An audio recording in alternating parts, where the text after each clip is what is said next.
알레이스터 크롤리, 실패한 구도자의 초상의 영적 탐구의 길에서 연민이 가장 중요한가 안녕하십니까?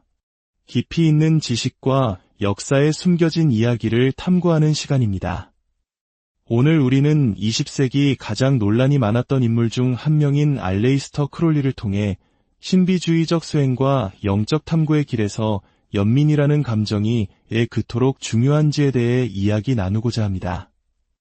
혹자는 그를 소시오패스라고 부르기도 합니다만 오늘 우리의 초점은 개인에 대한 단정적인 평가가 아닌 그의 삶을 통해 배울 수 있는 깊은 교훈에 있습니다. 이 지혜의 여정을 시작하기에 앞서 잠시 시간을 내어 이 이야기가 더 많은 분들에게 닿을 수 있도록 빛을 나누어 주시면 감사하겠습니다. 여러분의 구독과 좋아요는 저희가 더 깊은 지식을 탐구하는 데 큰 힘이 됩니다. 모든 분들의 마음에 평화와 통찰이 깃들기를 기원합니다. 이야기를 시작하기 위해 먼저 실패한 입문자라는 역설적인 개념에 대해 말씀드리고 싶습니다. 제가 아는 한 친구에게 농담 삼아 우리 스스로를 실패한 입문자라고 칭한 적이 있습니다. 그는 그 말을 자신이 진정한 경지에 오르지 못했다는 비난으로 받아들여 조금 불쾌해했습니다. 하지만 제가 의도했던 바는 정반대였습니다. 진정한 입문자란 역설적이게도 실패한 입문자일 수밖에 없다는 깊은 의미를 담고 있었기 때문입니다. 이는 마치 고대의 한 비밀 결사에서 전해지는 악수법과 같습니다. 그 악수는 상대의 손을 잡으려다 첫 번째 시도에서 일부러 헛손질을 하고 두 번째 시도에야 비로소 손을 잡는 방식입니다. 이 간단한 행동 속에는 심오한 진리가 담겨 있습니다. 진정한 영적 성장을 경험하려면 그리스 신화 속 이카루스처럼 하늘 높이 날아오르려다 날개가 녹아 처참하게 추락하는 경험을 반드시 해야 한다는 것입니다. 그 추락의 고통과 실패의 쓴맛을 알아야만 비로소 진정한 시작점에 설 수 있다는 상징인 셈이죠. 오늘 우리가 살펴볼 알레이스터 크롤리는 바로 이 실패라는 관점에서 완벽한 교보제가 되어줍니다. 그는 마법적, 영적 길에서의 실패가 무엇인지를 그 누구보다 명확하게 보여주는 인물입니다. 그의 삶은 고대부터 마법사나 현자들의 신화에 빠짐없이 등장하는 치명적인 결함, 바로 휴브리스, 즉 오만으로 가득 차 있었기 때문입니다. 신과 같은 능력을 자신이 부릴 수 있다고 믿는 오만함. 이는 성서에서 천사장 루시퍼를 타락시킨 바로 그 교만과 맞닿아 있습니다. 물론 모든 마법적 수행이 오만한 것은 아닙니다. 신의 권능을 찬탈하는 것이 아니라 스스로 신성한 의지의 통로가 되는 신성 작업과 같은 길도 존재합니다. 하지만 크롤리는 이 경계에서 위태로운 줄타기를 했습니다. 영적 입문의 과정은 본질적으로 자아의 팽창, 즉 에고의 비대화를 동반합니다. 무언가 대단한 비밀을 알게 된 것 같고 남들보다 우월한 존재가 된 듯한 착각에 빠지기 쉽습니다. 하지만 진정한 과정은 그렇게 부풀어 오른 자아의 거품이 터지고 다시 차가운 현실의 땅으로 추락하는 경험을 포함합니다. 그리고 바로 그 추락의 순간 모든 것이 무너진 그 자리에서 진정으로 중요한 무언가가 싹트게 됩니다. 알레이스터 크롤리는 바로 이 결정적인 순간에 도달하지 못한 인물, 혹은 그 순간의 의미를 체험할 능력이 근본적으로 결여된 인물로 보입니다. 그의 삶을 반사회성 인격장애의 세 가지 유형, 즉 소시오패스, 사이코패스, 나르시시스트의 특징을 통해 들여다보면 그 이유가 분명해집니다. 이 세 유형이 공유하는 가장 핵심적인 특징은 바로 공감 능력의 결여입니다. 타인의 감정을 느끼거나 이해하는 능력이 심각하게 부족한 상태. 이는 종종 감정 표현 불능증에서 기인하기도 합니다. 스스로의 감정조차 제대로 인지하지 못하는 상태를 말합니다. 예를 들어, 목소리는 이미 분노로 가득 차 있는데도 나는 화나지 않았어. 라고 소리치면서 자신이 화났다는 사실조차 모르는 사람을 상상해 보십시오. 풍부한 감정을 느끼는 우리로서는 이해하기 힘든 세계입니다. 크롤리의 경우 젊은 시절 알았던 매독이 오랜 기간 내에 손상을 주어 후천적으로 공감 능력이 손상된 유사 사이코패스가 되었을 것이라는 흥미로운 의학적 가설도 존재합니다.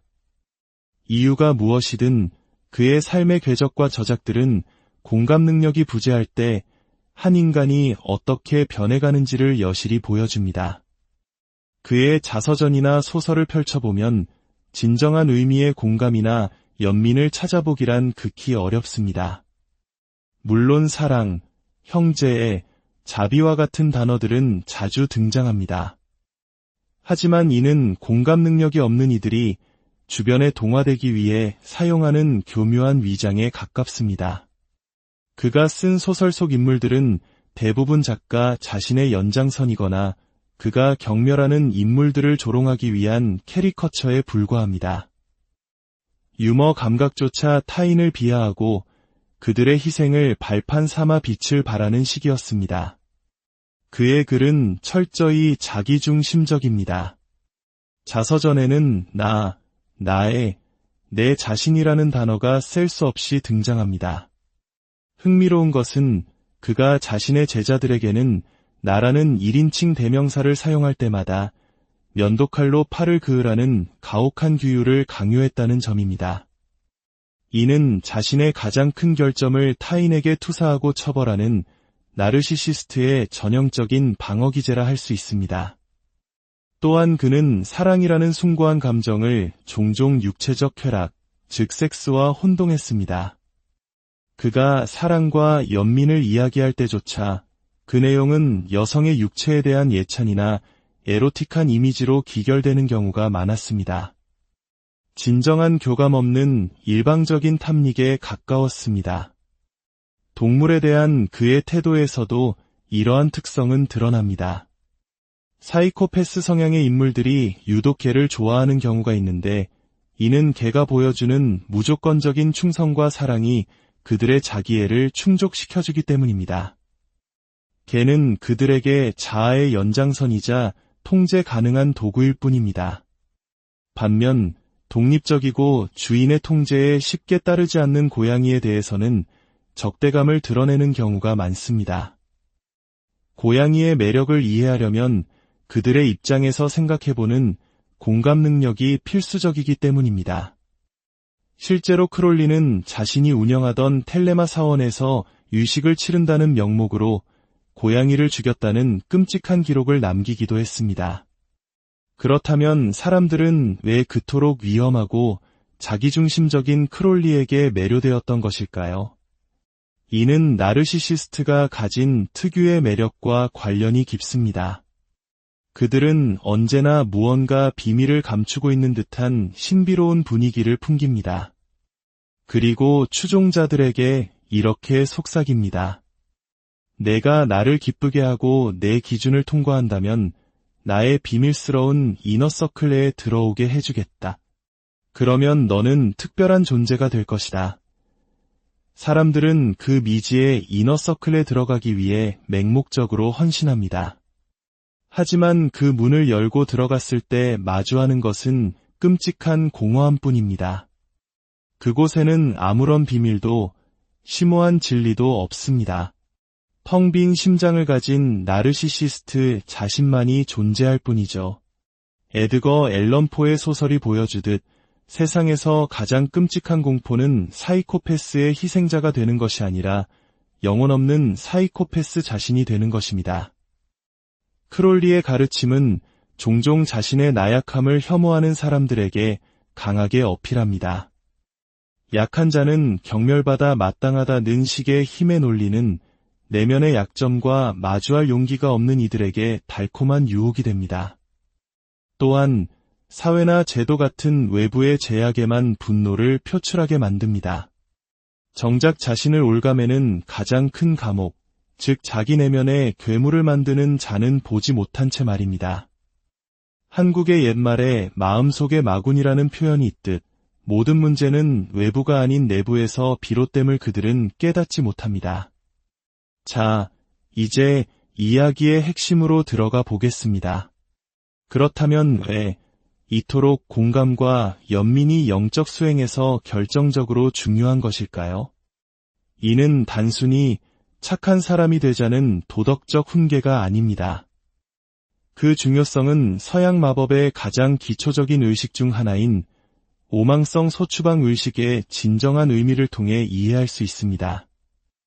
사람들은 흔히 이 의식이 외부의 사악한 기운을 몰아내는 것이라고 생각합니다. 하지만 이는 절반만 맞는 이야기입니다. 이 의식의 진정한 목적은 내 안에 존재하지만 인지하지 못했던 어두운 부분들, 즉 내면의 악마들을 의식의 주변부로 밀어내어 객관적으로 바라볼 수 있게 만드는 데 있습니다.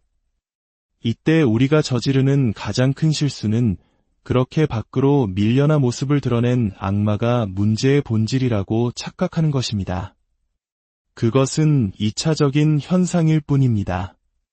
진짜 마주해야 할 1차적 악마는 바로 그 외부의 자극에 반응하여 나로서 일어나려는 내면의 충동, 분노, 두려움, 욕망 그 자체입니다.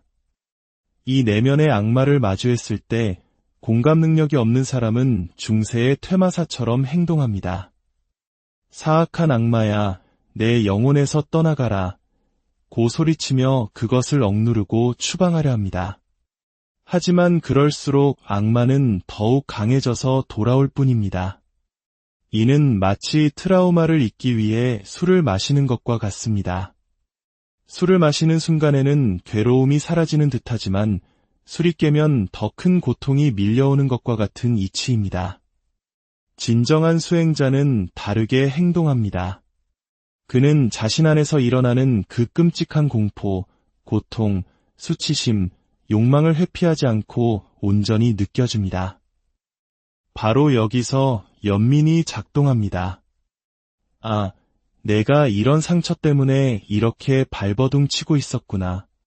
너를 지키기 위해 이런 흉측한 모습으로 나타날 수밖에 없었구나 하고 그 존재를 깊이 이해하고 공감해주는 것입니다.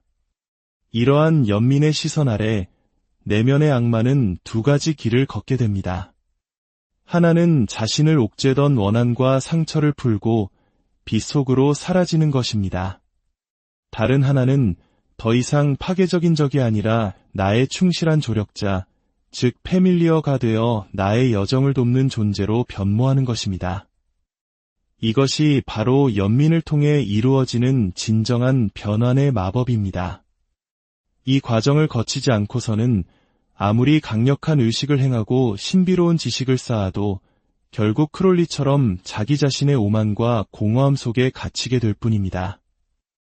영적 여정은 흔히 카발라의 4가지 세계에 비유됩니다. 물질의 세계에서 시작하여 아스트랄 세계, 창조의 세계를 거쳐 순수한 신성의 빛에 도달하는 여정입니다. 하지만 이 여정의 끝은 정상에 머무는 것이 아닙니다. 영웅이 용을 무찌르고 보물을 가지고 고향으로 돌아오듯 깨달음을 얻은 수행자는 다시 가장 낮은 물질의 세계, 아시아로 돌아옵니다. 그러나 돌아온 그의 눈에는 세상이 이전과 다르게 보입니다. 그는 가장 평범한 일상의 사물들 속에서 신성한 빛을 발견합니다. 더 이상 특별한 변성 의식 상태를 추구할 필요가 없습니다. 그의 삶 자체가 마법이 되고 그의 존재 자체가 신성과의 연결 통로가 되기 때문입니다. 이것이 바로 실패를 통한 성공이며 진정한 입문이 길입니다. 높이 날아올라 추락하고 죽음을 통해 부활하는 신화의 원형입니다. 나르시시스트는 결코 죽음을 경험할 수 없기에 진정한 부활 또한 불가능합니다. 그들은 심장의 문을 닫아 걸었기 때문입니다. 머리에서 심장으로 내려와 우리 존재의 가장 겸손한 기원과 연결되는 통로인 연민의 문을 스스로 봉인한 것입니다. 알레이스터 크롤리는 우리에게 강력한 반면교사가 되어줍니다. 그의 방대한 지식과 카리스마, 그리고 힘에 대한 추구는 언뜻 매력적으로 보일 수 있습니다. 하지만 연민이 빠진 영적 탐구는 결국 자기 기만과 파괴로 이어질 뿐이라는 것을 그의 삶이 증명하고 있습니다. 결국 진정한 마법은 외부 세계를 조종하는 기술이 아니라 가장 깊은 내면의 상처와 우주의 근원을 연결하는 연민이라는 다리를 놓는 예술일 것입니다. 우리 안에 가장 어둡고 부서진 부분을 끌어안을 수 있을 때 비로소 우리는 가장 찬란한 빛과 하나가 될 수 있습니다. 오늘 이야기는 여기까지입니다. 여러분의 영적 여정에 깊은 울림이 있었기를 바랍니다.